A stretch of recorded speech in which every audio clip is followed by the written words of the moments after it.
Joining me now for more, New Jersey Congressman and member of the Homeland Security Committee, Congressman Jeff Van Drew, with us this morning. Good to see you, Congressman. Good to see you as well. Thank you. So the Wall Street Journal, with an interesting headline over the weekend, it was disorder at the border and in the GOP. So two parts here. First, the article talks about how the majority of these migrants are processed and then basically released into America. The majority of them disappear, never to be seen again. The Journal also speculating that a split in the Republican Party in the House might make this issue difficult to confront in 2023. How does your party get past that? Oh, no, we have to get past that. We've got to make some real decisions. We've got to get some real work done. There's no question we have to get past that. These are important issues. And by the way, not only this issue, which is extremely important, do we have to make some significant legislation come forward. We have to speak out about it. You know, we need to actually go back to the policies that did exist. And what were those policies? When you caught somebody, you put them back. It was a stay in Mexico policy. There were many different policies. There was Title 42, which ensured that people couldn't be coming over literally in the millions. We had some of the lowest numbers ever. We can go back to those numbers.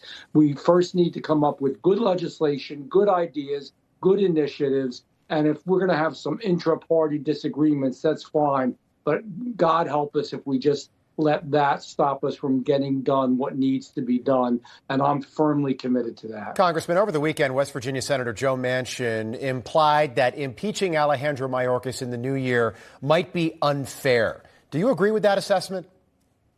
Well, anybody, you know, I've about had it with actually Joe Manchin. You know, he's more moderate than, I guess, some of the people there. He pretends to be more moderate than he is.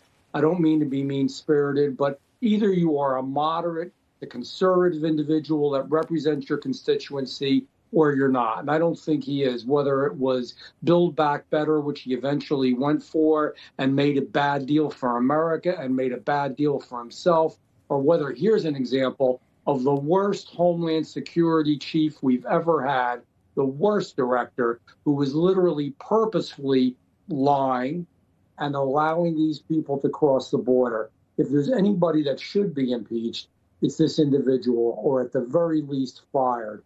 I mean, it is just horrific what he's done to our country, and I don't know how anybody could say that. The only thing that's unfair is that he is still in that position, doing more and more harm to the United States of America. And, you know, he should know that. And so certainly Joe Manchin should absolutely realize that and speak out. We'll keep a close eye on that in the new year. If he is impeached, he'd be the first cabinet official to be impeached since the 1870s. So it hasn't happened in a long time. I want to pivot now. Arizona Senator Synema deciding to leave the Democratic Party. She became an independent for now.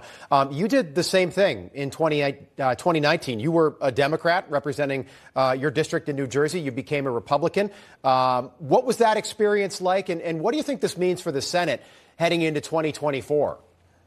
Well, it does take some of the wind out of their sails. When somebody says, I'm no longer a Democrat, I'm going to be an independent. Now, what kind of independent is she going to be? That's what we have to find out. Bernie Sanders is an independent, and it's different than what I did. I was unhappy with what we were doing to our energy portfolio. I was unhappy with what we were doing to our border, what we were doing to our police, what we were doing to our military, what we were doing to our educational system. Just every step of the way, this administration is the worst administration that I think any of us can remember in anybody's lifetime. Literally, we are in more trouble in the country than we have been since the Civil War, all due to this administration and this majority. So I made the move. I said, you know what? I'm going to go from the majority party, which I was, never happened before in history, to the minority party, because I believe so strongly in my heart in what we have to fight for.